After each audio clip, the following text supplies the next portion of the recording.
Tahukah Anda, pada tahun 1854, beberapa bupati menginisiasi pendirian sekolah-sekolah kabupaten, tetapi hanya untuk mendidik calon-calon pegawai. Kemudian tahun yang sama lahirlah sekolah-sekolah Bumi Putra yang hanya mempunyai 3 kelas.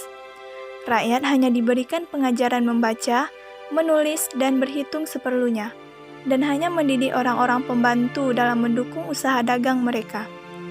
Pada tahun 1920, lahirlah cita-cita baru yang mengimpikan perubahan radikal dalam pendidikan dan pengajaran. Dan pada tahun 1922, lahirlah Taman Siswa di Yogyakarta sebagai sebuah gerbang emas kemerdekaan dan kebebasan kebudayaan bangsa. Taman Siswa adalah sebagai jiwa rakyat untuk merdeka dan bebas. Setiap tanggal 2 Mei kita memperingati Hari Pendidikan Nasional yang diambil dari hari kelahiran Ki Hajar Dewantara. Seperti apa ceritanya? Ayo semuanya kita simak bersama. Sejak muda, Ki Hajar berani menentang pemerintah kolonial Belanda. Ia mendirikan Indische Partij pada tahun 1912 yang bertujuan mencapai Indonesia merdeka. Akibat kritiknya pada pemerintah Belanda, Ki Hajar diasingkan ke Pulau Bangka. Masa pengasingan di Belanda dimanfaatkan Ki Hajar untuk mendalami dunia pendidikan dan pengajaran.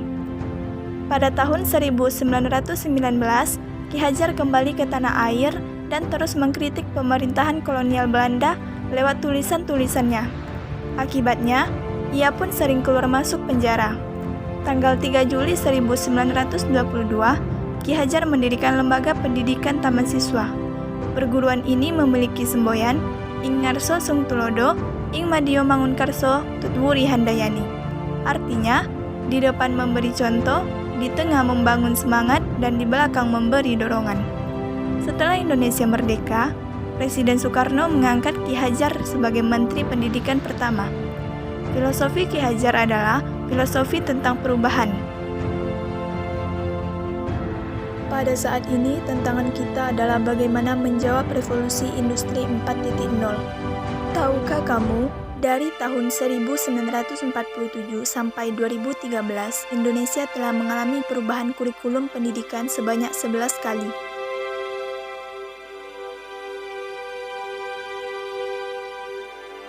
Pertama, kurikulum 1947 yaitu Rencana Pelajaran, yang dipengaruhi sistem pendidikan kolonial Belanda dan Jepang.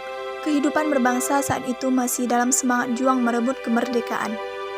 Kedua, kurikulum 1952 yaitu Rencana Pelajaran Terurai. Isi pelajaran yang dihubungkan dengan kehidupan sehari-hari, serta rencana pembelajaran lebih rinci. Ketiga, kurikulum 1964 yaitu Rencana Pendidikan.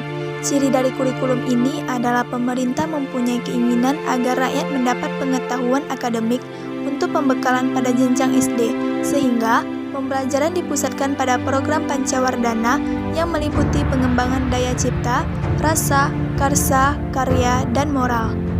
Keempat, kurikulum 1968, yaitu dilakukannya perubahan struktur kurikulum pendidikan dari Pancawardhana menjadi pembinaan jiwa Pancasila, pengetahuan dasar, dan kecakapan khusus. Isi dari pendidikan ini diarahkan pada kegiatan keterampilan dan kecerdasan. Kelima, kurikulum 1975, tujuan pendidikan, sudah mengenal satuan pelajaran, berisi petunjuk umum, tujuan instruksional, materi pelajaran, alat pelajaran, kegiatan, dan evaluasi, serta sudah ada prosedur pengembangan sistem instruksional. Keenam, kurikulum 1984 yang mengusung skill approach dan siswa sebagai subjek belajar, CBSA, serta berorientasi kepada tujuan instruksional.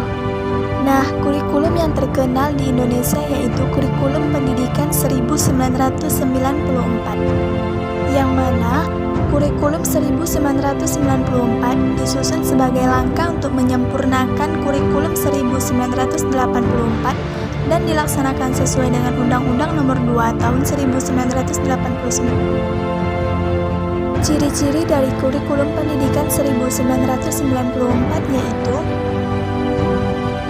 1. Proses pembelajaran berpusat pada guru atau teacher center. Kedua, berorientasi pada muatan materi atau pelajaran. Ketiga, semua aspek kurikulum ditentukan pusat. Yang keempat, satu sistem kurikulum berlaku untuk seluruh Indonesia. Kelima, evaluasi menekankan pada kemampuan kognitif. Dan yang terakhir, menerapkan sistem catur wulan. Selanjutnya, kurikulum 2004 atau KBK, yaitu pengembangan kompetensi. Pengalaman belajar diharapkan merubah kompetensi, serta sumber belajar yang beragam untuk meningkatkan kompetensi. Selanjutnya, kurikulum 2006 atau KTSP, yaitu guru memiliki wewenang yang luas dan Kementerian membuat kerangka dasar, SKL, dan SKKD, serta silabus dan RPP berbasis satuan pendidikan. Yang terakhir adalah kurikulum 2013, yaitu pendidikan karakter, seimbang antara hard skill dan soft skill, dan tematik terpadu. Sekarang ini media pembelajaran semakin canggih. Dahulu, teknologi yang digunakan dalam proses belajar seadanya. Sekarang, teknologi yang digunakan sudah modern dan mempermudah siswa untuk belajar. Kemudian perbedaan pada pola pikir. Orang zaman dahulu lebih mudah dan tidak selalu kritis dalam menanggapi berbagai masalah. Sedangkan orang zaman sekarang lebih kritis dan kreatif karena didukung dengan kecanggihan teknologi sekarang. Ku ingin jiwa raga ini